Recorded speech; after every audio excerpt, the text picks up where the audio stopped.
सामीन अस्सलाम वालेकुम। आज 23 ज़िलक़ादा है, 5 जुलाई है। उधर महाराष्ट्र असम्बली से बड़ी खबर आ रही है कि महाराष्ट्र असम्बली के इजलास से बीजेपी के 12 मेंबरान असम्बली को 1 साल के लिए मुअत्तल कर दिया गया है। इसका मतलब ये होता है कि अब ये बीजेपी के 12 एमएलए असम्बली के किसी इजलास में 1 साल तक शामिल नहीं हो पाएंगे। आज पीर का दिन है, वहाँ मानसून इजलास चल रहा है।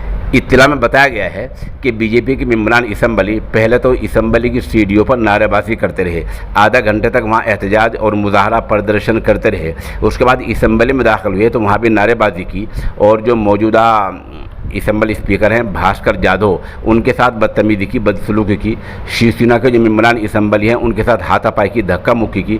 मार्शल को बुलाना पड़ा और मार्शल को बुलाकर उनको वहाँ से निकाल दिया गया और फिर ये प्रस्ताव पास किया गया, प्रस्ताव लाया गया कि इनको 1 साल के लिए निकाला जाता है। इत्तिफाक ये है कि 1 साल से जो 1 साल का जो निकाले जाने का प्रस्ताव हुआ है ये इत्तिफाक राय से पास हो गया है। अब इनको 1 साल तक असम्बली में दाखिल नहीं होने दिया जाएगा। इशू क्या था? असल में मुंबई में, महाराष्ट्र में मराठा आरक्षण का, मराठा का रिजर्वेशन का इशू काफ़ी दिनों से गरमाया हुआ है। एक तो वो था।